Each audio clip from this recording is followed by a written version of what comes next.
Mistika, ibinunyag ang tunay na kulay at pakay ni Diwata. Maraming nabilib sa inilabas si Mistika laban kay Diwata. Talagang nakatanggap siya ng positive na komento tungkol sa in-expose nito. Totoo nga bang nagpapanggap lang si Diwata upang kaawaan? Kaya naman mapapakapit kayo sa kinauupuan nyo kapag nalaman nyo ang mga revelasyong ito. Kamakailan ay sunod-sunod nga ang blessing na natanggap ni Diwata ngayon. Hindi na naitago ni Diwata ang kanyang saya dahil iniidolo niyang si Vice Ganda ang nagbigay sa kanya ng mga regalo. Sa isang video, makikitang kausap ni Diwata sa cellphone ng tila taong inutusan ni Vice tungkol sa mga padalang regalo. Ibinida naman ni Diwata ang mga bagong upuan, lamesa at tent na pinadala sa kanya ni Meme Vice na magagamit niya sa kanyang viral parisan. Samantala ibinahagi din kamakailan ni Diwata ang mga ipinadalang regalo sa kanya ni Miss Glenda. Dahil para mas dumami ang tumangkilik sa kanyang negosyo, ay binigyan siya nito ng mga tent, lamesa, upuan, apron at kung ano-ano pa. Pero pinakanagulat ng marami sa sinabi niyang maging ang Vanna High Ace kung saan sinagkayang mga gamit na binigay sa kanya ay kasama na rin sa regalo sa kanya. At ang isa sa pinaka-trending na pinag-usapan ngayon ay ang regalo ni Rosmar kay Diwata.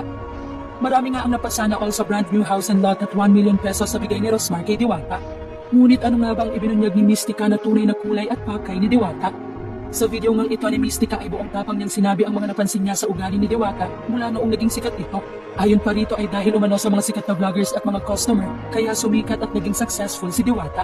Ani Mistika, binibigyan na lang niya ngayon ng importansya at oras yung mga taong nagbibigay sa kanya ng kung ano-ano, libo-libo o kaya'y milyon. Ang layunin umano ni Mistika kaya siya nagsasalita ngayon ay ang lagi daw niyang pinapangaral na magsumikap, ipakita na kaya mo at hindi aasa sa tulong ng iba. Noong una ay humanga naman daw talaga si Mistika kay Diwata dahil ipinakita naman ito ang kanyang pagsusumikap. Ngunit ngayon umano ay dahil sa mga tulong na natatanggap ni Diwata sa mga sikat na mga personalidad ay lumaki na raw ang ulo nito, ani Mistika. Talagang nakita natin na nagbago na talaga, lumaki na yung ulo niya, talagang tumaas na yung ere niya. Ayon pa nga rito ay kaya umano pumipila ang mga tao sa paresan ni Diwata ay hindi dahil sa pares na ibinibenta nito, kundi dahil gusto din ng ibang customer na magkaroon ng litrato sa kanya. Pero ipinapakita niya ngayon yung inaasal niya ay hindi na talaga maganda. Parang nakalimutan na niya na siya ang dahilan kung bakit ang mga tao ay pumipila, hindi dahil sa nilalangaw na mga pares niya. Isa din daw iyon sa napansin ni Mistika ang nilalangaw na pares ni Diwata at sa alikabok. Ngunit napansin din daw ni Mistika ang ikakabagsak ni Diwata ay ang nagibang ugali na ni Diwata. Hindi na siya yung katulad ng dati na hinangaan ko. Talagang umere na siya, ani Mistika. Masasabi nga rin niya na nakalimutan na ni Diwata ang mga tunay na tumatangkilik sa kanyang paresan.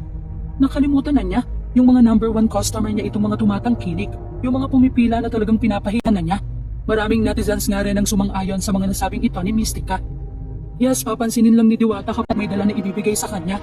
Pag wala kahit vlogger ka pa, tinatarayan niya, feel maganda na at sikat, tumaas na tingin sa sarili. Totoo naman madamang mga sinasabi mo, nagbago ang ugali, meron ng pinipiling taong gusto niyang kausapin at pa-picture.